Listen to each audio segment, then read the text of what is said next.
रोज bathroom जाकर अपना पेट साफ करना बहुत अच्छी आदत है। अगर आपका पेट ना साफ हो उसको हम कब्जी या कॉन्स्टिपेशन भी बोलते हैं। अगर ये कब्जी हर दूसरे दिन आपको तंग करे तो उसकी एक वजह क्रॉनिक कॉन्स्टिपेशन भी हो सकती है।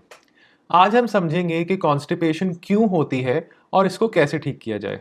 क्रॉनिक कॉन्स्टिपेशन की वजह से आपको पेट में भारीपन और दर्द महसूस हो सकता है। बाथरूम जाने के बाद भी भारीपन रह सकता है। स्टूल सख्त आ सकते हैं, सर दर्द, बैक पेन और हल्का बुखार भी हो सकता है। पेशाब रुक रुक के आ सकता है और बाथरूम में जोर लगाने की वजह से हेमरॉइड्स और एनल फिशर बन सकते हैं, जिनकी वजह से खून भी आ सकता है। ब्रिस्टल स्टूल चार्ट की मदद से स्टूल को 7 टाइप्स में बांटा जा सकता है। जी हाँ, इस चीज़ का भी हमारे पास चार्ट है। कब्जी बड़ी आंतड़ी यानी कि लार्ज इंटेस्टाइन कोलोन की बीमारी है। पेट से खाना छोटी आंतड़ी में जाता है, जहां खाने के सब लाभदायक तत्व निकाल लिए जाते हैं। जो मल बच जाता है वो छोटी आंतड़ी से बड़ी आंतड़ी में चला जाता है। बड़ी आंतड़ी ये मल में से पानी खींच लेती है। बड़ी आंतड़ी के 4 भाग होते हैं: ascending colon, transverse colon, descending colon, sigmoid colon और फिर रेक्टम और अंत में एनस। कॉन्स्टिपेशन के 2 कारण रह सकते हैं। पहला, जितनी देर स्टूल कोलॉन में रहेगा उतना उसमें से पानी खींचा जाएगा और स्टूल सख्त हो जाएगा। इसके कई कारण हो सकते हैं, जैसे डाइट में फाइबर कम होना, पानी कम पीना, डायबिटीज या हाइपोथायराइड की वजह से इंटेस्टाइन की मोटिलिटी कम होना, दवाएं जैसे iron, calcium channel blockers, aluminium वाले एंटासिड्स और अफीम भी कॉन्स्टिपेशन कर सकती हैं। अब बात करते हैं कॉन्स्टिपेशन के दूसरे कारण की। रेक्टम और एनस के बीच में बहुत सारे पेल्विक मसल्स होते हैं। जब आपको बाथरूम जाने की ज़रूरत रहती है तब ये मसल्स रिलैक्स हो जाते हैं।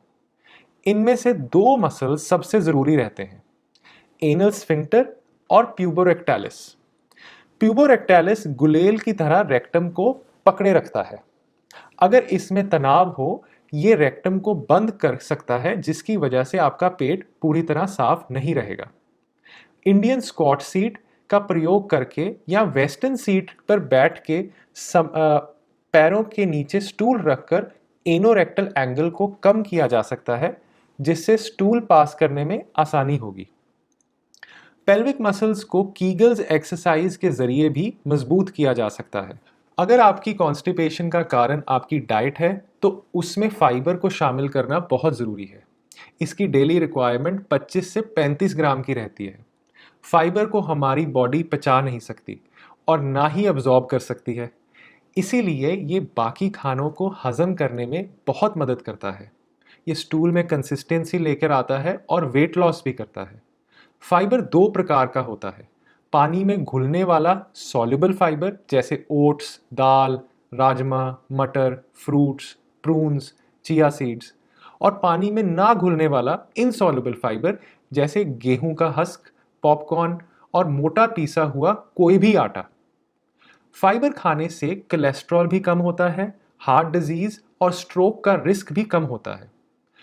फाइबर को हमेशा आहिस्ता आहिस्ता करके ही डाइट में शामिल करना चाहिए, नहीं तो गैस, डायरिया और क्रैम्प्स हो सकते हैं। हाई फाइबर का फूड लिंक मैंने डिस्क्रिप्शन में डाल दिया है, उसको ज़रूर चेकआउट कीजिए। अब बात करते हैं लैक्सेटिव्स की। लैक्सेटिव्स का इस्तेमाल सावधानी से करना चाहिए और पहले बात करेंगे हम ईसबगोल की, जो एक बल्क फॉर्मिंग लैक्सेटिव है। अगर आप ईसबगोल का इस्तेमाल करते हैं तो एक चीज़ याद रखिए कि बाकी दवाइयों से 1 घंटा पहले या 2 घंटे बाद में ईसबगोल को लीजिए। इसके साथ आपको कम से कम 250 ml पानी पीना बहुत ज़रूरी है और पूरे दिन में 6 से 8 ग्लास पानी पीना बहुत ज़रूरी है। पानी ना पीने से ईसबगोल कॉन्स्टिपेशन भी कर सकता है। दूसरा है ऑस्मोटिक लैक्सेटिव्स जैसे पॉलीएथिलीन ग्लाइकॉल, जिसको हम पेग बोलते हैं, मिल्क ऑफ मैग्नीशिया और लैक्टुलोज।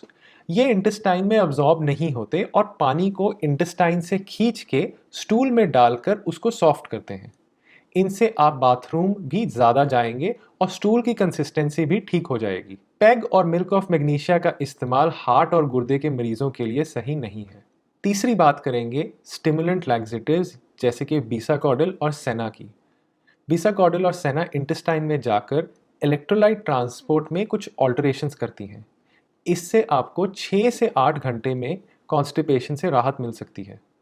ये सपोसिटरी फॉर्म में भी मिलते हैं, पर इनका इस्तेमाल अपने डॉक्टर से पूछकर ही कीजिए।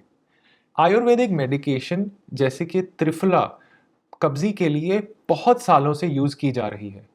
त्रिफला गट मोटिलिटी बढ़ाती है, लैक्सेटिव का काम करती है और प्रोबायोटिक भी होती है।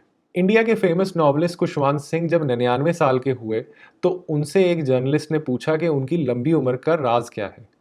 तो उन्होंने कुछ जवाब ऐसे दिया कि कुछ भी करो पर हर हालत में अपना पेट साफ रखो। अगर आपको मेरी ये वीडियो अच्छी लगी तो इसको लाइक कीजिए, मेरे चैनल को सब्सक्राइब कीजिए और अगर आपको लगता है कि ये वीडियो किसी और के भी काम आ सकती है तो प्लीज़ शेयर कीजिए। नमस्ते।